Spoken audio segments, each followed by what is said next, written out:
welcome to the Accountant Guy. Today, we are going to learn how to build this sinking funds tracker using Notion. In this tracker, we will track the overall amount of savings we need to build during a period of time, the amount saved over time, the amount that is left to save, and the contribution made in percentage over the period of time. We have created 6 types of sinking funds, that is education, events, family, healthcare, transportation, and utilities. In each of the sinking funds, we will track the goal amount, the amount saved over time, the amount left to save, the contribution made over time reflected in percentage, the targeted date of making the contribution, and the required contribution to be made each month. Next, we will see the overall progress of each sinking fund, or we will see the overall progress of contributions made month-wise reflecting if the contributions made meet the minimum contribution criteria. Let's get started. In order to build the sinking funds tracker, we will need the use of 5 databases. We will start with the sinking funds database, which will hold all the details of each of the sinking funds. Then we will build the sinking funds details, sinking funds overview, sinking funds summary, and total sinking funds databases. We will start off with the sinking funds database that holds all the information related to the sinking funds we are trying to create in this tracker. First we have the sinking funds details categorized as healthcare, transportation, utilities, events, family, and education. Then we have the goal amount, which is the targeted amount of savings we are trying to create. Then we have the starting balance, which is the initial savings we have at the start of the journey. Then we have the start date, which is the date when we started saving the money for the sinking fund. Then we have the goal date, which is the targeted end date by which we must build our sinking fund. Then we have months, which is the duration of time between the start date and the end date calculated in months. Thus, it's calculated in months. Then we have a payment breakdown, which is payment required each month towards the sinking fund. This is a difference between the goal amount and starting balance divided by the months in between. Then we state the account under which the sinking fund is created. Then we have amount saved that is rolled up from another database, which we will discuss soon. This specifies the amount of savings till now. Then we have amount left, which is the goal amount less the amount saved, which gives the necessary balance.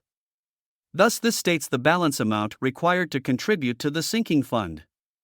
Now let's check the next database. This is the next database we are trying to build. This will store the information related to each of the sinking funds and its related contributions. In this database first off we have the details of the sinking fund towards which we are contributing any specific amount. We have listed out 6 types of sinking funds, that is education, events, family, healthcare, transportation, and utilities. The first column represents the sinking fund in which we are investing the money. Then we have the category, which helps in linking different databases together. So for each of the sinking funds, we will put the same sinking fund into the category. Then we have the contribution date when we are contributing towards a sinking fund. Then we have starting balance, which is the starting balance when we begin contributing on the specific date. This balance is simply the closing balance of the previous month excluding the first month, which is 0. Thus on March 1st, the opening balance is nil, March 15th balance is $900, which is equal to March 1st closing balance. After this we have a contribution amount, which is the amount contributed towards the sinking fund on a specific date. Then we get the closing balance. Thus closing balance is equal to opening balance added to the contribution amount. After this we need to copy and paste each month closing balance to next month's opening balance. Then we have contribution required per month. This is rolled over from sinking funds database that we discussed earlier. Thus this is how we find contributions for each sinking fund. Let's proceed further.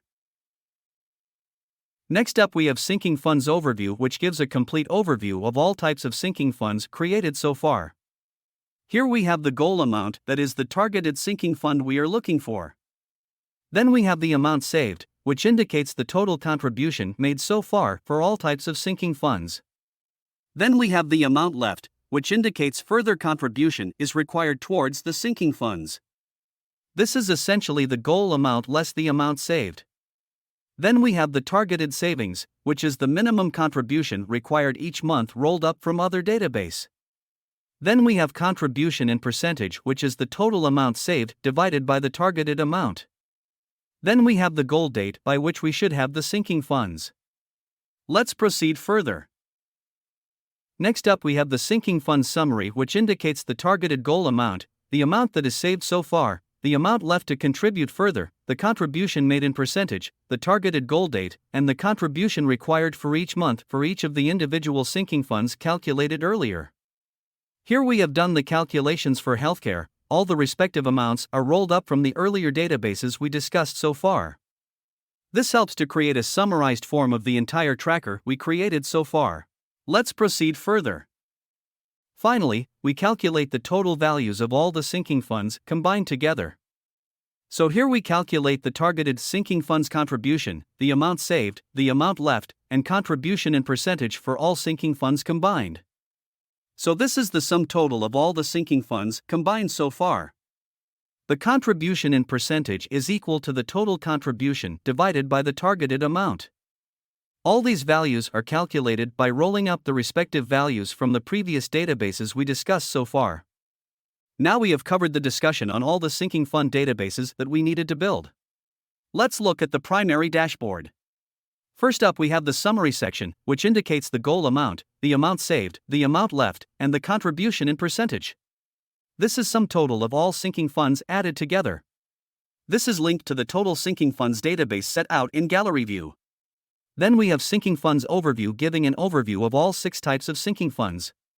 This indicates the goal amount, the amount saved, the amount left to save, the contribution in percentage and the end goal date, and the contribution required for each month. All these are linked to the sinking funds summary database with a gallery mode of the layout. Then we have the sinking funds progress, which gives the monthly payments made towards each of the sinking funds along with the number of contributions made.